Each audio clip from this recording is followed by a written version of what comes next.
हाँ जी, आप सभी को मेरा नमस्कार। कैसे हैं आप सब? उम्मीद करता हूँ आप सब अच्छे होंगे और तैयारी में लगे होंगे। हम पढ़ रहे थे आपका 11वीं क्लास की एनसीईआरटी पॉलिटी, जिसका नाम है भारत का संविधान, सिद्धांत और व्यवहार। इस बुक का चैप्टर नंबर 2 पढ़ रहे थे, जिसमें अधिकारों के बारे में बात की गई है। ठीक है। और लास्ट लेक्चर में हमने समानता का अधिकार ख़त्म करा था, समता का अधिकार, राइट टू इक्वालिटी की बात की थी, है ना। ये टॉपिक हमने कवर कर लिया था पिछले लेक्चर में, जो इस लेक्चर का पार्ट 1 है। ये लेक्चर पार्ट 2 चल रहा है। ठीक है, चैप्टर नंबर 2 का। ठीक है, चलिए स्टार्ट करते हैं ज़्यादा टाइम ना लेते हुए। देखें, अब बात कर रहे हैं समतलता का अधिकार। इससे पहले हमने पढ़ा था समानता का अधिकार। आप जान रहे होंगे आर्टिकल नंबर 14 टू 18। ठीक है, आर्टिकल 14 टू 18 कवर करता है क्या? राइट टू इक्वालिटी, जिसमें हमको आर्टिकल नंबर 16 रोजगार में समानता की बात करता है। ठीक है, आर्टिकल नंबर 17 अनटचेबिलिटी को ख़त्म करता है। आर्टिकल नंबर 18 उपाधियों को ख़त्म करता है। ठीक है, आर्टिकल नंबर 14 कानून के समक्ष समानता की बात करता है। ठीक है, तो ये सब चीज़ें हम कवर चुके थे। आर्टिकल नंबर 15 जन्म, लिंग, जेंडर के स्थान पर, बर्थ प्लेस पर किसी जाति पर बैन लगाकर, ये मतलब इन सब चीज़ों से दूर रहकर समानता का व्यवहार करता है। ठीक है, अब हम देख रहे हैं समतलता का अधिकार। चलिए इसको समझते हैं, इन डेप्थ में लेके चलते हैं। क्या बोला है?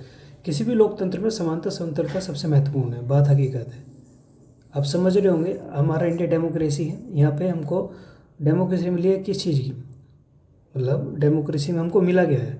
डेमोक्रेसी हमको क्या प्रोवाइड कराती है? हमको कराती है इक्वालिटी और फ्रीडम। इक्वालिटी मैंने अभी आपको बता दिया था लास्ट लेक्चर में, और यहाँ भी मैंने बोल दिया था आर्टिकल नंबर 14 टू 18। ठीक है, बात करते हैं समानता की। अब स्वतंत्रता की बात करते हैं। हमको आज़ादी किस चीज़ की मिली हुई है? आप देखते होंगे हमको आज़ादी किस चीज़ की मिली हुई है, बता सकते हो कोई? आप सोचो, हम जिस देश में रह रहे हैं, वहाँ हमको क्या क्या फ्रीडम मिली है? हमको फ्रीडम मिली है एक स्थान से दूसरे स्थान पर जाने की फ्रीडम। ठीक है, एक राज्य से दूसरे राज्य में रहने की फ्रीडम, एक स्टेट से दूसरे स्टेट में जाके रोजगार लेने की फ्रीडम। ठीक है, या हम बोल सकते हैं कि हमको बोलने की स्वतंत्रता है, अभिव्यक्ति की स्वतंत्रता है, हमको आंदोलन करने की भी स्वतंत्रता मिली हुई है। ठीक है, अपनी मांगे रखने की स्वतंत्रता है। ठीक है, ये सब हमको क्या मिली हुई है? फ्रीडम मिली हुई है। अपनी बात कहने का हमको अधिकार है। ठीक है, समझ रहे हो मेरी बात? तो इसका मतलब ये है कि कोई भी डेमोक्रेसी है वो जब भी कंप्लीट है यदि उसमें आपको इक्वालिटी और फ्रीडम मिली हुई है। ठीक है, स्वतंत्रता का अर्थ है चिंतन, अभिव्यक्ति और कार्य करने की स्वतंत्रता। ठीक है, अब वे सीधा सा देखो, एनसीईआरटी में सीधा क्लियर किया हुआ है कि फ्रीडम का अर्थ क्या है।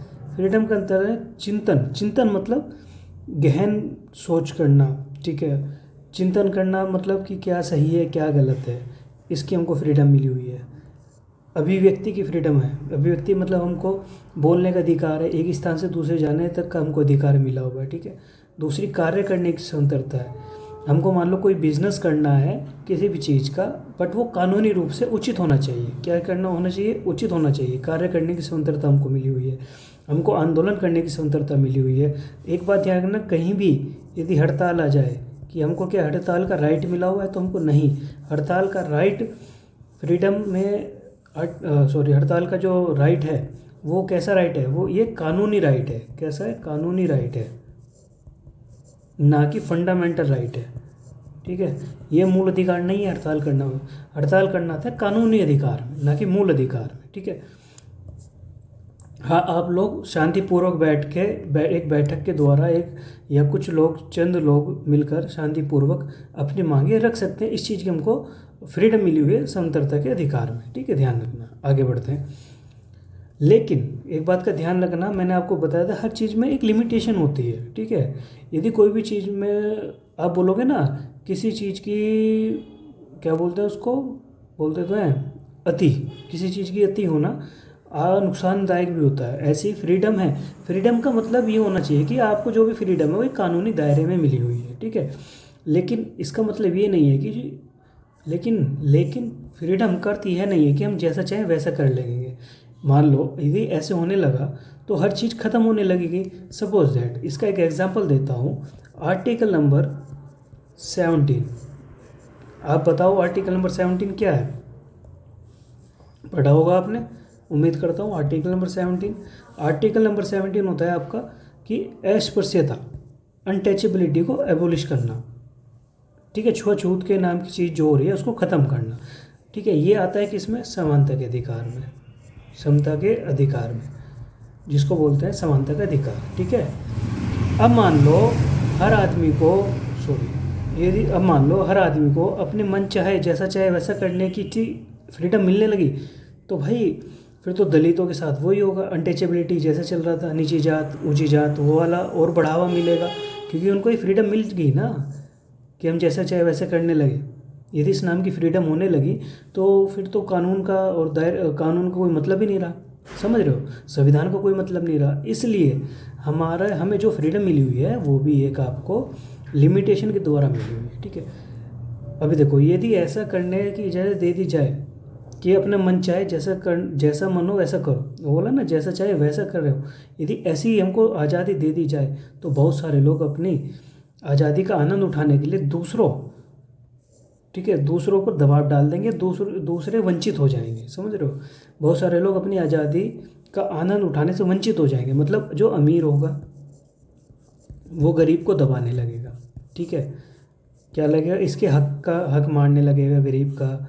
अमीर ने अपने घर काम करवाया, मान लो सपोज दैट एक अमीर है, इसकी एक फैक्ट्री है। क्या है? फैक्ट्री है इसकी एक, ठीक है। ये गरीबों का एक समूह है, एक लेबर है, यहाँ काम कर रही है, ठीक है।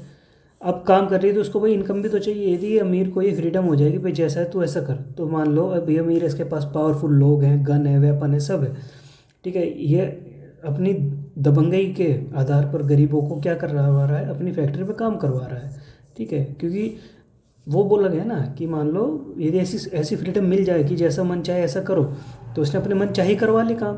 गरीब बेचारे इसका विरोध नहीं कर सकते, तो क्या हुआ? गरीबों को किस चीज़ की मार झेलनी पड़ेगी? उनको भूखमरी की जो मार है वो झेलनी पड़ेगी, पहली बात, ठीक है। ये सुख सुविधा नहीं कर सकते, मूल सुविधाएं जो है इनको उससे वंचित हो जाएंगे, ठीक है। मूल सुविधाएं से वंचित हो जाएंगे, तो मतलब वो सारी चीज़ें होंगी। इसका मतलब क्या है कि ये इसने तो अपने अपने जीवन का आनंद उठा लिया, लेकिन गरीब तो नहीं उठा पाया ना इसके दबाव में, ठीक है। तो मतलब ये बोला गया है कि भाई बहुत सारे लोग जो हैं वो अपनी खुशी, अपने जीवन का आनंद उठाने से वंचित हो जाएंगे यदि लोगों को ऐसी फ्रीडम मिल जाए कि भाई जो आपका मन है वो करो, ठीक है। इसलिए समतलता को इस प्रकार परिभाषित किया जाता है कि बिना किसी अन्य की समतलता को नुकसान पहुंचाए। मतलब आपको इस तरह की फ्रीडम है कि आप दूसरे की फ्रीडम को नुकसान मत पहुंचाओ प्लीज़, ठीक है। और बिना कानून व्यवस्था को ठेस पहुंचाए और बिना कानून का उल्लंघन किए प्रत्येक व्यक्ति अपनी अपनी फ्रीडम का क्या ले सकते हैं? आनंद ले सकते हैं, इंजॉय ले सकते हैं, क्या, ठीक है। अब फ्रीडम का मतलब क्या समझे आप? बताओ। स्वतंत्रता का मतलब क्या समझे? स्वतंत्रता का मतलब है यदि दो पर्सन है, ये इसकी भी अपनी फ्रीडम है, मैं एफ से डिनोट कर रहा हूँ इसको, इसकी भी अपनी फ्रीडम है भाई। ना तो आप ना तो इसकी फ्रीडम में रुकावट बनो, ना ही ये बनेगा आपकी फ्रीडम में रुकावट, पहली बात। दूसरी बात, किसी भी लॉ को तोड़ो मत, ठीक है। दो बात हो गई, ठीक है, समझ लो। तो मतलब कहने का कि यदि ऐसा काम होने लगा कि भाई ना तो हम तुम्हारे फ्रीडम को कुछ करें, ना आप हमारे फ्रीडम को कुछ कहो, ना ही हम कानून का उल्लंघन कर रहे हैं, तो इससे क्या होगा? जो व्यक्ति है वो अपनी खुशी में मगन रहेगा, ये व्यक्ति अपनी खुशी में मगन रहेगा, समझ रहे हो मेरी बात? मैं एक और एग्जांपल आपको दे देता हूँ इस चीज़ पे। मैं क्या बताऊँ आपको इस पे, एक मिनट, थोड़ा एग्जांपल मैं सोच। हाँ जी, इसका मतलब ये है कि एक एग्जांपल लेते हैं, ठीक है। एक मान लो एक व्यक्ति है, एक व्यक्ति है, उसका एक घर ही है, एक घर, और दूसरे व्यक्ति का घर ही है। इसके घर में डीजे, क्या है? डीजे, ठीक है। घर दूरी पर है, ऐसा भी नहीं कि पास पास है। इसने चलाए सॉन्ग भाई, जब तक ये इस वॉल्यूम पर सॉन्ग चला रहा है कि सिर्फ इसके घर तक ही वो साउंड बनी हुई है, ठीक है, और इन्जॉय हो रहा है, तो इट्स ओके, क्योंकि इस साउंड लेवल से ना तो इसको दिक्कत हो रही है, ठीक है, ना ही इसको कोई दिक्कत हो रही है, ठीक है। तो मतलब गाना बज रहा है, ये इन्जॉय कर रहा है। यहाँ एक पार्टी हो रही है, गाना सिर्फ नॉर्मल साउंड पे है तो इन्जॉय हो रहा है, ना इसको प्रॉब्लम हो रही है इस वाले को इस घर से, ठीक है, और ये भी खुश है अपनी फ्रीडम में, ठीक है। बट इसने मान लो साउंड कर ली तेज, बहुत तेज, और ये साउंड जो है इसके घर को डिस्टर्ब करने लगी, इसके पड़ोसी वाले घर को, ठीक है, जो उसका ये पड़ोसी है इसको डिस्टर्ब करने लगी।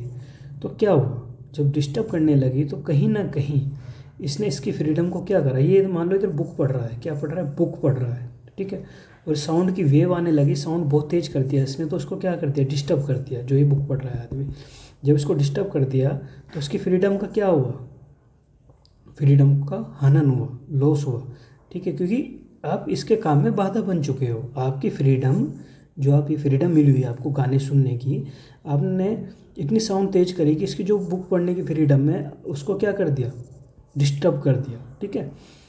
जब ऐसा कर देते हैं तो वो क्या हो जाता है, वो फ्रीडम नहीं हो जाती, फिर वो फ्रीडम नहीं कहलाती, जो कि कानूनी रूप से हमको मिली हुई है, ठीक है। इसलिए आपने कहीं भी देखा होगा, हमेशा कहीं भी आप सोसाइटी में जाओगे आपको बोलते हैं कि 10 बजे के बाद रात को डीजे अलाउ नहीं है, बोलते हैं ना, क्यों नहीं है, क्योंकि भाई दूसरे का सोने का टाइम होता है, शांति से वो अपना काम करेगा, पढ़ेगा, कुछ भी करेगा, ठीक है। तो मतलब कहने का यही है कि यदि आपको मन चाहे डिसीजन मिलने लगे तो आप फ्रीडम की क्या करोगे, रॉन्ग वे में यूज़ करना स्टार्ट कर दोगे, ठीक है।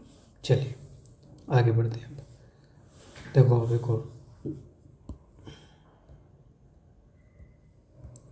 जीवन और व्यक्तिगत स्वतंत्रता का अधिकार, इस चीज़ को पढ़ लेते हैं। मैं अब आपको जो आने वाली चीज़ें पढ़ा रहा हूँ ना, वो मैंने फंडामेंटल राइट में मेरे ख्याल से लास्ट लेक्चर में आपके लिए कवर कर चुका था मैं, ठीक है।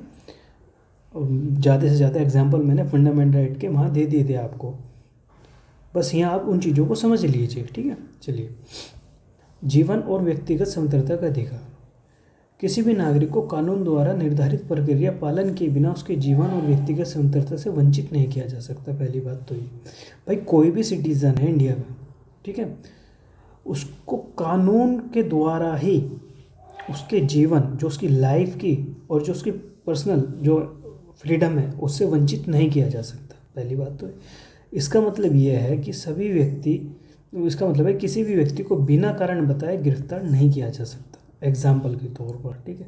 मतलब कहने का ये है, सपोज दैट आपके घर, आपका ये घर है, ठीक है, ये पुलिस आ गई, कौन आ गई, ये पुलिस आए, ये पुलिस आई, ठीक है, आप आए बाहर, हाँ जी बताइए, इसने कहा आपको मेरे साथ थाने चलना पड़ेगा, लेकिन थाने चलना पड़ेगा, भाई क्यों चलना पड़ेगा, मुझे कारण बताओ।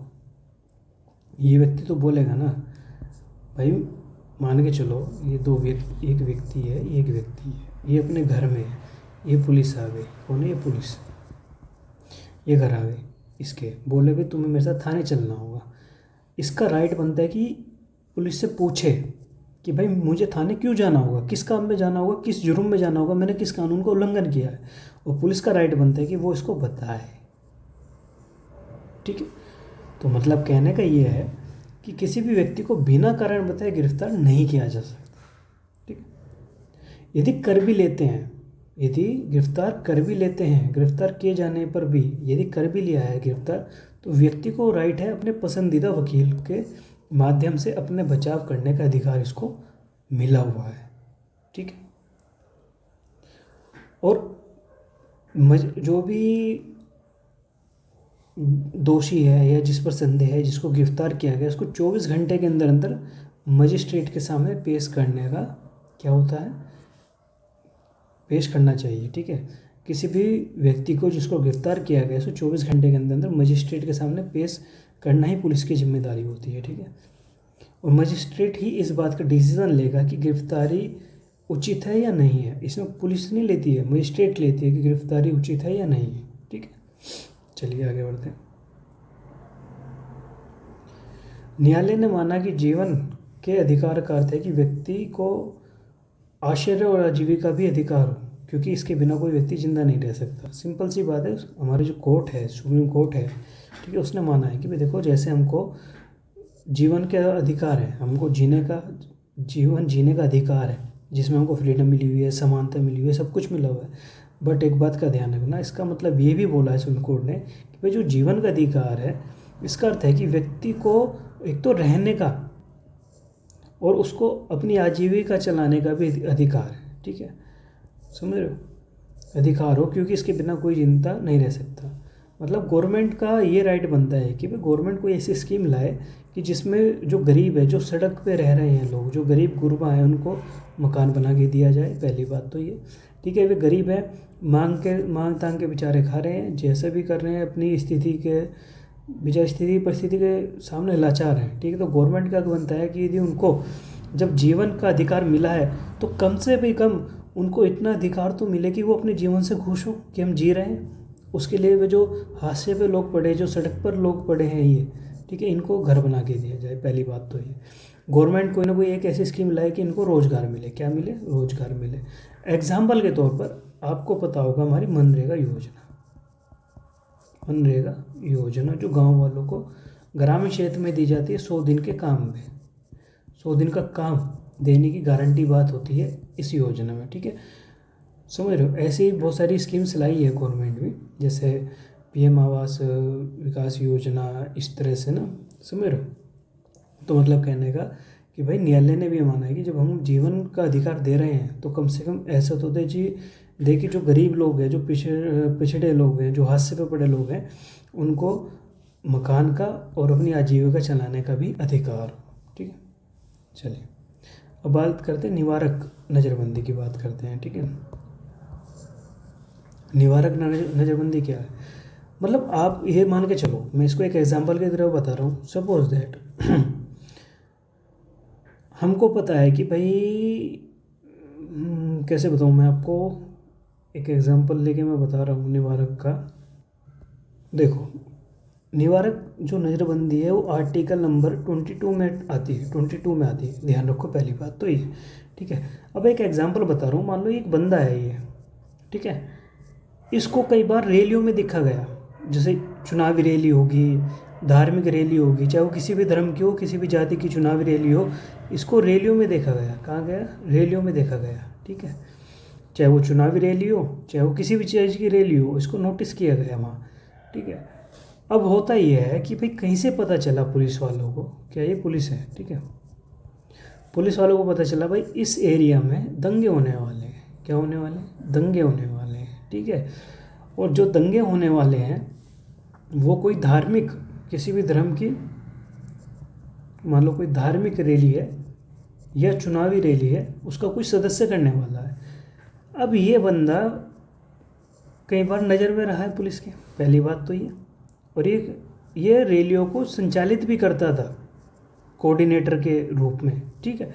तो पुलिस गई इसके पास, पुलिस ने बोला भाई देखो जी आपको हमारे साथ चलना पड़ेगा, ठीक है। पुलिस ने बोला इसको चलना पड़ेगा, बोला भाई मैं तो नहीं चलता, तुम मुझे क्यों लेके जाओगे? पुलिस ने बोला जी हमें संदेह है आप पर कि आपके कुछ संबंध है या आपने कुछ ऐसी योजना बनाई है कि भाई XYZ इलाके में आप कुछ दंगा करवा सकते हो रैली में और कहीं में। तो इसको डाउट है, आपने करवाया नहीं लेकिन पुलिस को डाउट है, और दंगा रोकने के लिए पुलिस भाई जिसको शक होगी उसको पकड़ भी सकती है, ऐसा निवारक नज़रबंदी बोलती है। तो पुलिस ने इसको गिरफ्तार कर लिया। मतलब वही है कि किसी व्यक्ति को इस आशंका पर भी गिरफ्तार किया जा सकता है कि वह कोई गैर कानूनी कार्य करने वाला है। हो सकता है ये कर सकता है, भाई संदेह है, इस पर डाउट है क्योंकि रैलियों को संचालित कर रहा है, बट पक्का नहीं पता, लेकिन संदेह तो है ना, क्या पता कर ले ऐसा काम, ठीक है। तो मतलब किसी भी व्यक्ति को आशंका पर गिरफ्तार किया जा सकता है, वह कोई गैर कानूनी कार्य करने वाला है, ठीक है। तो उसे रोकने के लिए ऐसा काम करते हैं पुलिस, इसलिए गिरफ्तारी करती है कि वो कोई गैर कानूनी काम ना कर पाए, भले हमें उस पर आशंका है, ठीक है। उसे वर्णित प्रक्रिया का पालन किए बिना कुछ ही समय के लिए जेल भेजा जा सकता है। मतलब भाई अब मान लो इस व्यक्ति को पकड़ लिया, अब रैली नहीं होगी, पहली बात तो ये, क्योंकि ये रैली का हेड यही था। जब इसको हम पुलिस ठाके लेगी तो रैली नहीं होगी, रैली नहीं होगी तो दंगे नहीं होंगे, तो आज का दिन, कल का दिन, 2 दिन इनके ख़त्म हो गए, ठीक है। मतलब कहने का कि ये बोल रहे थे, इनका मान लो ये मकसद था कि आज हम दंगे करेंगे। अब मान लो इसको जेल में डाल दिया, नहीं हुए दंगे, ठीक है। तो कुछ दिन जेल में रखेंगे तो ऑटोमेटिक माहौल ठंडा हो जाएगा।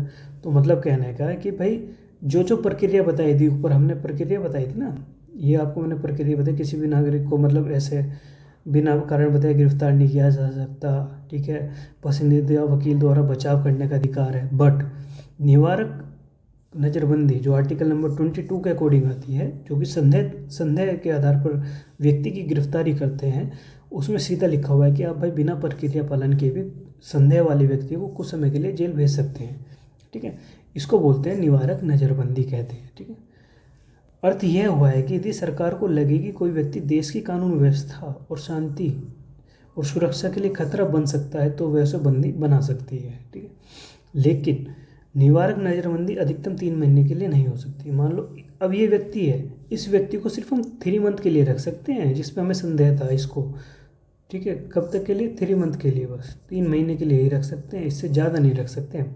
यदि हमको इससे ज़्यादा के लिए रखने हैं तो भाई एक सलाहकार बोर्ड बनेगा, सलाहकार बोर्ड फिर अपनी राय देगा। और इस सलाहकार बोर्ड में कौन से सदस्य होते हैं? इसमें होते हैं हाई कोर्ट के सदस्य हैं। किसके सदस्य होते हैं? हाई कोर्ट के। ठीक है, जिस राज्य का व्यक्ति है उस राज्य की हाई कोर्ट फिर ये डिसीजन लेगी कि इसको 3 महीने से रखा जाए, 3 महीने से अधिक रखा जाए या नहीं रखा जाए नज़रबंदी में। ठीक है, क्योंकि 3 महीने बहुत होते हैं। ठीक, बात समझ में आ गई? आप समझ गए होंगे। निवारक नज़रबंदी किसको बोलते हैं? संदेह के आधार पर, संदेह के आधार पर, डाउट के आधार पर गिरफ्तार करना। ठीक है, लेकिन सरकार ने इसका दुरुपयोग भी किया है। कुछ मामले दुरुपयोग होते हैं। इस कानून में कुछ ऐसे उपाय किए जाने चाहिए जिससे सामान्य नागरिकों के विरुद्ध अन्य किसी कारण इसके दुरुपयोग को रोका जा सके। मतलब कहने का सिंपल सी उदाहरण की बात है। मैं आपको एक चीज़ बता देता हूँ। मान लो कोई व्यक्ति है, मान लो ये कोई व्यक्ति है। ठीक है, ये कोई व्यक्ति है और ये एक जन आंदोलन में शामिल होने जा रहा है, जन आंदोलन। ठीक है, और जन आंदोलन कोई एक मतलब बोल सकते हो कि सरकार के खिलाफ। ठीक है, जो वर्तमान में सरकार है उसने महंगाई कर रखी है, उसने महंगाई बढ़ा रखी है, उसके खिलाफ एक आंदोलन है कि भाई महंगाई को कम करो। ठीक है, और ये हेड है उस आंदोलन को चलाने के लिए। कौन है ये? हेड है।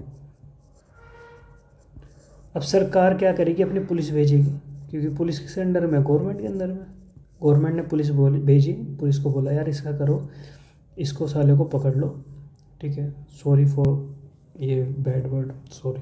ठीक है, पुलिस बोलेगी देखो इसको पकड़ लो यार, ये हमारी धोती खोल देगा, इसको पकड़ो, इसके पास बहुत सारे सबूत हैं। ठीक है, इसको जन आंदोलन में नहीं जाना चाहिए, यदि चला गया तो हमको दिक्कत हो जाएगी, फिर हमको सारी पॉलिसीज़ बदलनी पड़ेगी अपनी जो पॉलिसी है। ठीक है, और हम नहीं चाहते कि हमारे राज खुले। सपोज दैट एक एग्जांपल लेके चल रहा हूँ।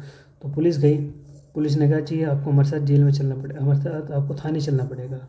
ये व्यक्ति बोला पुलिस को भाई क्यों जाना पड़ेगा हमको? कह रही है हमें आपको डाउट हमें आप पे संदेह है कि आप जन आंदोलन में जा रहे हो, आप कुछ ऐसी कार्रवाई करोगे जिससे कानून को तोड़ा जा सकता है। ठीक है, या आप दंगा हो सकता है, दंगा फसाद की, आपकी बातों से दंगा फसाद हो सकता है आपकी स्पीच से, तो आप प्लीज़ हमारे साथ चले। ठीक है, समझ रहे हो? तो इसका मतलब क्या है? सरकार ने अपने बचाव के लिए पुलिस का यूज़ किया है नहीं किया? निवारक का यूज़ किया नहीं किया? तो इसका मतलब है कि इस कानून में कुछ ऐसे सुरक्षात्मक उपाय किए जाने चाहिए जिससे सामान्य नागरिक के विरुद्ध अन्य किसी कारण या इसके दुरुपयोग को रोका जा सके। अब मान लो यही व्यक्ति सरकार के खिलाफ कोई सबूत हो इस पर। सपोज दैट वहाँ के एमएलए के लिए कोई एमएलए के खिलाफ अगेंस्ट कोई सबूत हो और अगला इलेक्शन आने वाला है। ठीक है, इसकी छवि खराब हो, ये सरकार से बात करेगा कि भाई इस व्यक्ति पे मेरे सबूत हैं, इस व्यक्ति पर। ठीक है, इसको प्लीज़ अंदर करो, निवारक की हिरासत में ले लो जब तक मेरे इलेक्शन नहीं हो जाते हमारे। तो मतलब ऐसे भी ले सकते हैं, समझ रहे हो नहीं? मतलब कहने का कि ऐसा नहीं है कोई दूध का धुला है। समझ रहे हो मेरी बात? कहीं ना कहीं कमियां हैं, उस पर भी काम होना चाहिए। चलिए आगे बढ़ते हैं। हमने समानता का अधिकार देख लिया, हमने स्वतंत्रता का देख लिया, हमने निवारक नज़रबंदी देख ली। ठीक है, हमने जीवन और व्यक्तिगत स्वतंत्रता भी देख लिया। ठीक है, और अब हम देखते हैं अन्य स्वतंत्रताएं हमको क्या क्या मिली हुई हैं। ठीक है, स्वतंत्रता के अधिकार के अंतर्गत कुछ और अधिकार भी हैं। इनमें से प्रत्येक प्रयोग पर सरकार कुछ प्रतिबंध लगा सकती है। मतलब हमें कुछ राइट्स मिले हैं गवर्नमेंट को कि वो हमारे कुछ जो फ्रीडम के राइट्स हैं उन पर क्या लगा सके? प्रतिबंध लगा सके, उन पर बैन लगा सके। उदाहरण के लिए भाषण और अभिव्यक्ति की स्वतंत्रता पर बैन। ठीक ठीक है, पर कानून व्यवस्था, शांति और नैतिकता के आधार पर प्रतिबंध लगाए जा सकते हैं। आपने देखा होगा कई नेताओं की रैली निकलती है, नहीं निकलती है, ठीक है, और गवर्नमेंट को लगता है कि यार यदि ये रैली निकली है तो दिक्कत हो सकती है, कानून व्यवस्था भंग हो सकती है, ठीक है। एग्जाम्पल के तौर पे मैं बोलता हूँ, अभी आपको पता होगा दिल्ली में पोल्यूशन है, दिल्ली में क्या बढ़ रहा है, प्रदूषण बढ़ रहा है, कहाँ बढ़ रहा है, दिल्ली में, ठीक है। अब दिल्ली की जो आवाम है, जो पब्लिक है, इसने रैली निकालने के लिए सोचा, दिल्ली की है, दिल्ली की पब्लिक है, ठीक है। इसने बोला भाई हम इंडिया गेट पे, ये इंडिया गेट है, इन्होंने बोला हम भाई रैली निकालेंगे पोल्यूशन के खिलाफ, किसके, पोल्यूशन के खिलाफ। और जबकि दिल्ली गवर्नमेंट ने बोला है कि आप कोई भी रैली निकालो तो आप जंतर मंतर पर चले जाओ, वहाँ आपको आंदोलन करने की छूट है, बट इंडिया गेट पे मत जाओ। लेकिन ये पब्लिक इंडिया गेट पे चली गई, कहाँ चली गई, इंडिया गेट पे चली गई। अब क्या हुआ, इंडिया गेट पे अलाउ नहीं है, लेकिन उन्होंने इंडिया गेट पे जाके रैली करी, तो क्या हुआ, कानून का उल्लंघन हुआ, नहीं हुआ। और इंडिया गेट पे बहुत सारे लोग आते हैं, फ़ॉरेन आते हैं, फ़ॉरेन टूरिस्ट आते हैं, टूरिस्टर आते हैं, लोग घूमने आते हैं, तो उनकी भी शांति भंग होगी, नहीं होगी। भाई यदि ये रैली चली गई तो वहाँ शांति भंग हो गई इंडिया गेट की, वहाँ पे तो बल्कि वॉर मेमोरियल भी है। जब शांति भंग हो जाएगी तो इन्होंने क्या तोड़ा, कानून तोड़ा। जब कानून तोड़ा तो गवर्नमेंट क्या करेगी, इस पब्लिक को, गवर्नमेंट पुलिस को भेजेगी, और पुलिस जो है इन पर थोड़ा सा कंट्रोल करेगी, इनको वहाँ से हटाएगी। भले ही इनको फंडामेंटल राइट मिला हुआ है अपने भाषण और अभिव्यक्ति की स्वतंत्रता का, लेकिन यदि वो किसी कानून का उल्लंघन करता है तो उस पर भी रोक लगाया जा सकता है, ठीक है। सभा और सम्मेलन करने की स्वतंत्रता हमको मिली हुई है, बट एक शर्त है कि आप जो भी सभा और सम्मेलन करें वो प्लीज़ शांतिपूर्वक हो, बिना हथियार के, पहली बात तो ये, ठीक। और सरकार किसी भी क्षेत्र में 5 या 5 से अधिक लोगों की सभा पर प्रतिबंध लगा सकती है। यदि वहाँ लगता है कि भाई दंगे होने वाले हैं, विद्रोह होने वाला है, तो वहाँ क्या सरकार एक धारा लगा देती है और बोल देती है भाई 5 से 5 अधिक लोग यदि किसी सभा पर हमको मिले, या किसी रोड पर 5 से ज़्यादा लोग मिले, 5 लोग मिले, तो हम उन पर उन पर कार्रवाई करेंगे, उन पर प्रतिबंध लगा देंगे, ठीक है। चलिए,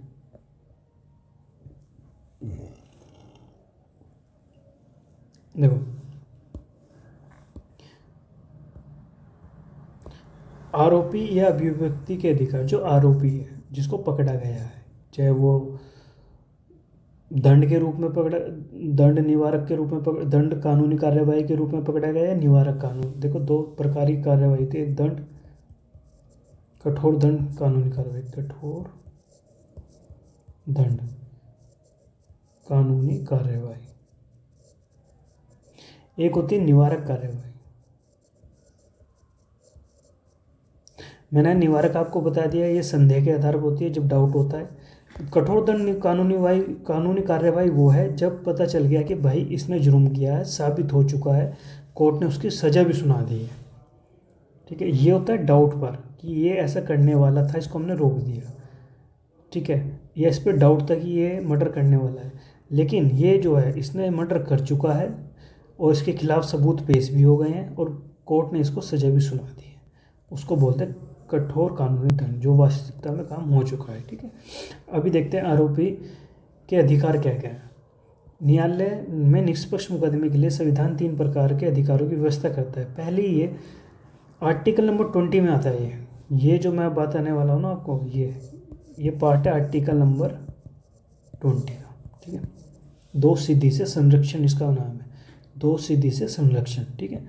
देखो, ये बोलता है कि किसी भी व्यक्ति को एक ही अपराध के लिए एक बार से सज़ा नहीं मिलेगी। मतलब कहने का, यदि किसी व्यक्ति ने एक बार ट्रैफिक रूल तोड़ा है तो उसको एक बार ही चालान भरना पड़ेगा, बस, ठीक है, पहली बात तो। यदि एक व्यक्ति ने एक आदमी का मर्डर किया तो उसको एक बार ही सज़ा मिलेगी। मतलब इस व्यक्ति का मर्डर कर दिया चक्कू दे के, ठीक है, यदि चक्कू दे के, मतलब जो इसने क्राइम किया है, मृत्यु करी है जो इसकी सज़ा है 5 साल, तो इसको 5 साल ही मिलेगी।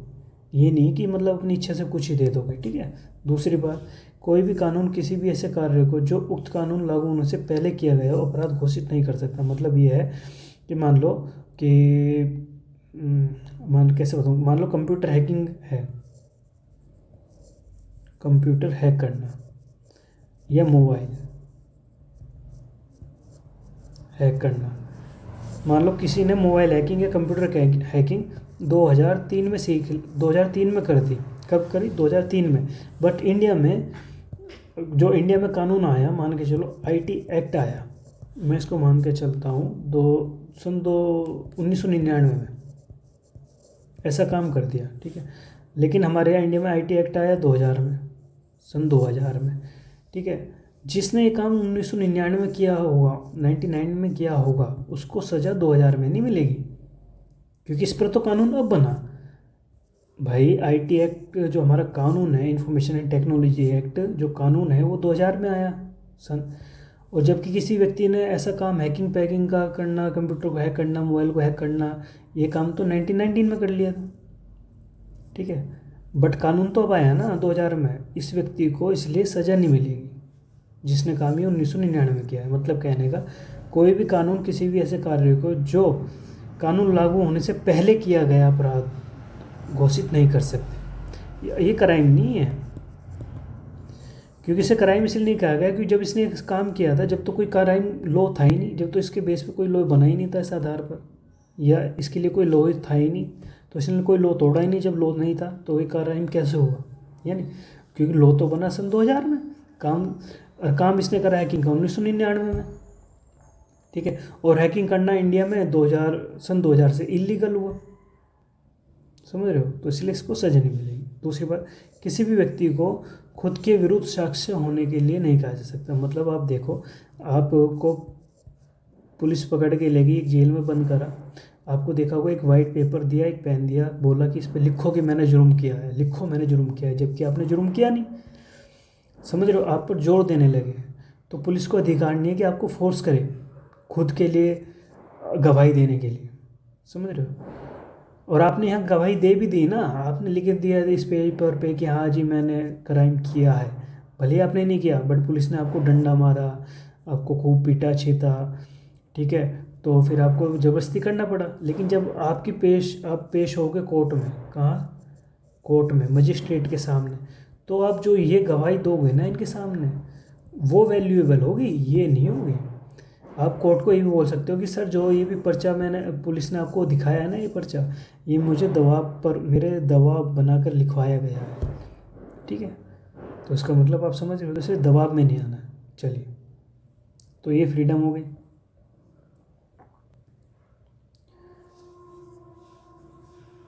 हमको राइट मिला हुआ है शोषण के विरुद्ध अधिकार का, ठीक है, शोषण के विरुद्ध अधिकार। चलिए आज के लिए इतना ही रखते हैं, ठीक है। थोड़ा सा मुझे भी काम है, और बाकी जल्दी ये पार्ट 3 लाऊंगा मैं इसका, ये चैप्टर नंबर 2 का। और आप सब अपना मेहनत मारते रहिए, कोई प्रॉब्लम हो तो कमेंट में प्लीज़ डाल दीजिए, और चैनल को लाइक एंड शेयर सब्सक्राइब करें। चलिए, बाकी धन्यवाद आप लोगों को।